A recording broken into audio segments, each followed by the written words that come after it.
Siang malam ku selalu menatap layar tepatku untuk online. Siang malam ku selalu menatap layar tepatku untuk online.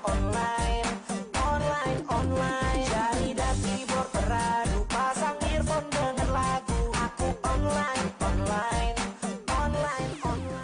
Saya ke Mas Damar. Mas, kita diskusi ini tadi kita berbicara, kita ini kalau data ini bocor, kita ini untuk berprasangka baik bisa seperti apa, tapi kalau prasangka paling buruk ini datanya bisa buat apa. Nah ini Mas Damar, tadi Anda punya analisa angka-angka itu bisa mengungkap apa saja, dan yang paling mengkhawatirkan bisa untuk apa? Yang paling sederhana, saya bisa mencari password yang digunakan seseorang.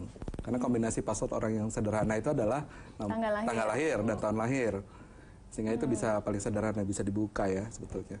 Tetapi ini bisa juga pada yang lain. Misalnya kalau saya kemudian bisa membuat sebuah aplikasi, dan dalam aplikasi itu saya mencari data yang lain yang tidak tersedia oleh NIK dan KK, dengan asumsi saya sudah pegang ya data tersebut, dan data ini kemudian saya mencari misalnya ID dari Facebook account seseorang, dan itu kemudian dikompil dengan data ini ketiga ini, maka ini menjadi suatu alat yang powerful. Di Amerika baru saja terungkap ada satu biro yang menggunakan namanya Cambridge Analytica, dia menggunakan kebocoran pada aplikasi ini ya, digunakan untuk mengakses back end dari Facebook, dan itu menyebabkan mempengaruhi sistem pemilu di Amerika. Tapi ini kan proses yang nggak jauh. Sebetulnya tidak ketemu secara langsung dengan data NIK dan KK, tapi kalau orang berniat jahat kan sebetulnya tetap bisa saja dia melakukan banyak hal. Oke. Untuk data transaksi perbankan, kita biasanya kadang ditelepon sama operator, sebutkan nama kecil ibu begitu. Nah, dengan hanya nomor NIK dan juga KK, apakah itu kemudian juga bisa mengungkap semuanya? Nah, kalau mau mengungkap kan sebetulnya ada beberapa teknik. Misalnya teknik yang lain adalah social monitoring. Social monitoring itu tidak melulu harus pakai data angka dan lain sebagainya, tapi bisa pakai cara yang lain. Misalnya kalau istilahnya maling itu dia keliling rumahnya dulu untuk cari celah. Jadi sudah ada tahu targetnya, tapi dia keliling dulu untuk cari celahnya apa. Nah, sama seperti sekarang ketika di zaman digital, saya keliling dulu di seputar targetnya sehingga untuk tahu siapa nama kecil dari nama ibu dari orang iya, betul. Kalau tersebut. di Facebook itu kan kita terkelihatan ya, terhubung kan orang tua dari mana-mana. Misalnya menikah dengan siapa, lalu ada foto keluarga dan lain sebagainya, face recognition dan lain sebagainya. Sehingga itu sebetulnya agak memudahkan dalam kacamata keamanan digital sekarang mencari data seseorang itu jauh lebih mudah daripada zaman dulu. Oke, saya ke Mas Roy. Mas Roy, Anda pakar telematika juga, tapi orang politik juga. Ini banyak yang mengatakan, wah ini data ini bocor pada saat 2018, 2019. Ini jangan-jangan untuk kepentingan pemilu. Ya, secara objektif, saya bisa aja manfaatkan ini untuk bangun politis. Tapi enggak, saya ingin... Karena Anda kan bukan partai pemerintah ya? Ya, ini berbahaya pemerintah. Tapi enggak, gini. Karena sistem pemilu kita, terutama pilpres kita, nanti adalah sistem harus diusul oleh partai politik. Tidak ada orang secara individu, artinya calon capres yang independen.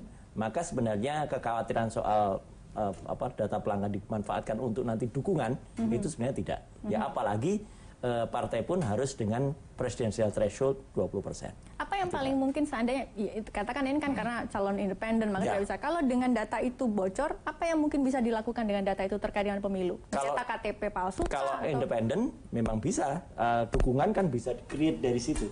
Gitu. Kalau sekarang yang mungkin dilakukan, bisa saja mencetak yang semacam hoax yang sudah banyak terjadi ya. Misalnya ada ditemukan satu NIK digunakan untuk beberapa identitas gitu, misalnya hal kayak gitu bisa. Tapi sekali lagi kita ingin membantu pemerintah dalam ini. Sekali lagi saya termasuk orang yang dari awal dulu, kalau Pak Mirza dulu cerita 20 tahun yang lalu, ya awalnya saya bergaul dengan Pak Menteri yang waktu itu masih di operator, dulu saya masih pengamat waktu itu, memang ingin agar proses ini clear gitu. Jadi jangan kemudian dicampur adukkan dengan isu-isu atau hoax tadi. Satu kita pergikan itu ya. Jadi kita kesampingkan itu. Kedua juga soal kebocoran itu karena kita juga justru malah ingin mengkoreksi sebenarnya apa yang terjadi dengan isu kebocoran data itu. Memang ada kalau menurut saya kelemahan sistem yang ini terjadi. Yang itu memang bisa jadi ada kebocoran karena dari apa yang dilakukan Mas Damar tadi dengan nomor NIK itu kita bisa tahu sekian parameter. Ya, saya kalau cerita lebih jauh lagi bisa lebih ngeri lagi, tapi nanti masyarakat jadi takut gitu untuk menginput itu. Jadi kita ingin dukung program ini, lupakan soal politik dengan adanya ini, tapi mari kita koreksi apa yang dilakukan oleh pemerintah yang ingin memang agar mereka dapat data dari pengguna seluler di seluruh Indonesia, 264 juta rakyat ini, yang tadi kata Pak Mirsa, kira-kira sudah ada 370 tadinya. Bayangan saya, kemarin saya coba tebak-tebakan dengan Pak Menteri, gitu ya, kira-kira nanti di angka berapa itu angka sebenarnya, gitu ya, mungkin memang tidak sampai 300 malah. Yang akan registrasi. Yang data yang valid, yang betul-betul pelanggan. Ya, yang bersihnya nanti begitu. Tapi ya nggak apa-apa. Lebih baik begitu daripada kita punya data besar tapi banyak bolongnya. Lebih baik kita punya data yang memang benar-benar valid dan itu nanti akan tercapai. Kemarin juga ada pertanyaan, apakah kemudian dengan adanya nanti DPR melakukan panja itu akan menghambat atau kita undur time frame-nya? Saya bilang tidak.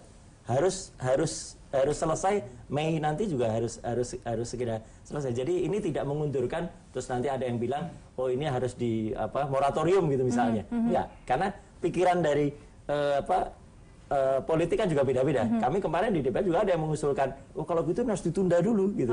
Ya, enggak, ini program ini harus tetap jalan. Kita dukung pemerintah. Soal politik menurut saya kesampingkan ya dengan ini. Tapi kemungkinan itu masih mungkin ya, ada? iso saja gitu. Iso aja. Okay, baik. Tetap bersama kami saudara di JAK TV. Kami akan kembali saat lagi.